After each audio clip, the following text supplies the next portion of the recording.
नवीन और जया का प्यार स्कूल से शुरू होकर कॉलेज तक पहुंच चुका था। दोनों एक दूसरे से बेहद प्यार करते थे और दोनों ने एक साथ ढेर सारे सपने देख रखे थे अपनी खुशहाल जिंदगी के। नवीन का ये आखिरी साल था कॉलेज में।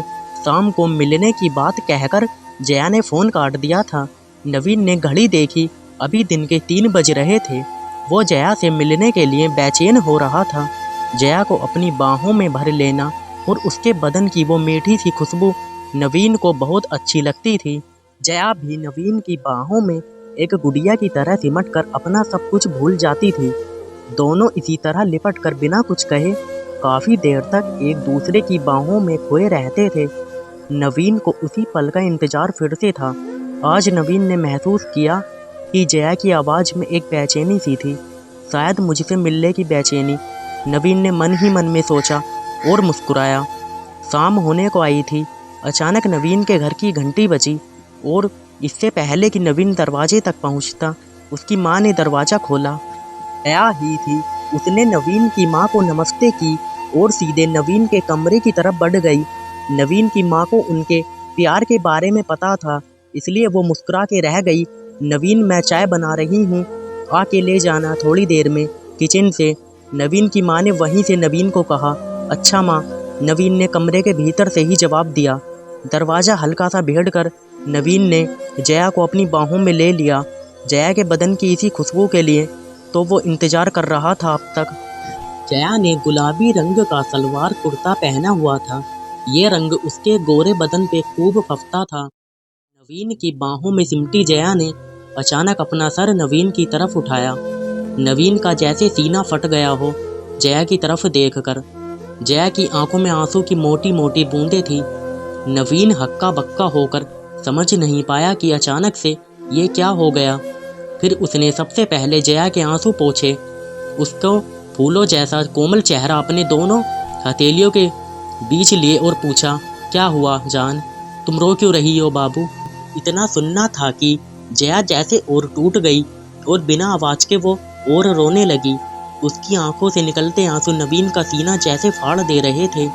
नवीन से रहा नहीं गया और उसने सबसे पहले दरवाज़ा बंद किया ताकि जया के रोने की आवाज़ कमरे के बाहर ना जाए। फिर उसने जया को अपने बिस्तर पे बिठाया और खुद नीचे ज़मीन पे बैठ गया। जया के हाथ अपने हाथों में लेकर उसने जया से कहा, जान अब बोलो, ऐसा क्या हो गया है कि मेरी बाबू इतना रो रही है? तुम्हें पता नहीं मेरे दिल पे क्या गुजर रही है तुम्हारे आंसू देखकर। अब प्लीज बताओ क्या हुआ है? जया ने अपने आंसू पोंछे, अपने आप को संभाला और नवीन का हाथ पकड़कर बोली, हमारा साथ यहीं तक था जान, हमारे रास्ते आज के बाद कभी साथ न होंगे। नवीन को जैसे कोई करंट लगा हो।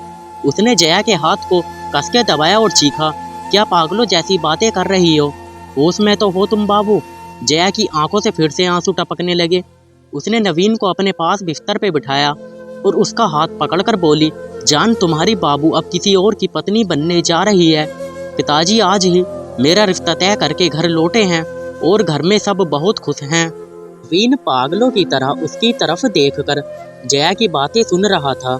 उसे समझ में नहीं आ रहा था कि वो कैसे और क्या बोले। फिर थोड़ी देर बाद जैसे उसे होश आया हो, उसने जया की आंखों में झांक कर देखा, तुम मजाक कर रही हो न जान? हालांकि नवीन की आवाज़ का कंपन खुद नवीन को बता रहा था कि वो जानता था कि सब खत्म हो चुका है और जया मजाक नहीं कर रही है। जया ने उसके सवाल का जवाब नहीं दिया। अपने चेहरे को अपने दुपट्टे से पोंछकर उसने नवीन से पूछा, क्या तुम्हें सच में ये मजाक लग रहा है बाबू? नवीन को अचानक से ऐसा लगा जैसे पूरा कमरा उसकी आंखों के सामने घूमने लगा हो और सामने बैठी जया भी उसे गोल शकल में घूमती हुई नजर आ रही थी। उसने अपना सर अपने हाथों से पकड़ लिया और एक शब्द न कहकर फर्श की तरफ देखने लगा। सब कुछ धुंधला सा दिख रहा था उसे, क्योंकि अब उसकी आंखों में आंसुओं की वो गंगा थी जो अभी अभी उसे उसकी बचपन की मोहब्बत जया ने तोहफे में दी थी। जया बिस्तर से उठी और दरवाजे की तरफ बढ़ी। नवीन अभी भी वैसे ही बैठा हुआ था। नवीन, जया ने जब उसे उसका नाम लेकर पुकारा तो उसने हैरान होकर जया की तरफ देखा। आज तक जो जया उसे बाबू जान, जानू, सोना के अलावा उसे और कुछ नहीं कहती थी, आज शादी की बात तय होते ही उसे उसके नाम से बुला रही थी।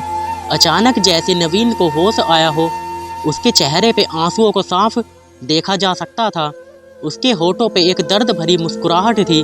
उसने जया की तरफ गौर से देखा और बोला, तुम यही कहने वाली हो ना कि मैं तुम्हारी शादी में कोई बाधा ना डालूं? जया ने ये सुनकर अपना सर झुका लिया और हल्के से बोली, हाँ नवीन, यही कहना था मुझे। पूरी उम्मीद है कि तुम मेरी हालात समझोगे और कुछ भी ऐसा वैसा नहीं करोगे जिससे ये शादी टूटे या मेरी या मेरे घर वालों की बदनामी हो। नवीन हैरानी से जया को देखता रह गया।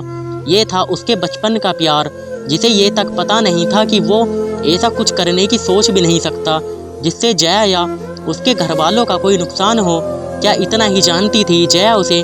नवीन ने गला साफ किया कुछ कहने को, मगर फिर रुक गया। उसने जया की तरफ देखा, दीवानों की तरह मुस्कुराया। अपने दोनों हाथ जोड़ के जया को उसने प्रणाम किया और दरवाज़ा खोल दिया। जया जैसे ही कमरे से निकली, उसने देखा नवीन की माँ वहीं दरवाजे के पास ही थी। वो समझ गई कि नवीन की माँ ने सब कुछ सुन लिया है।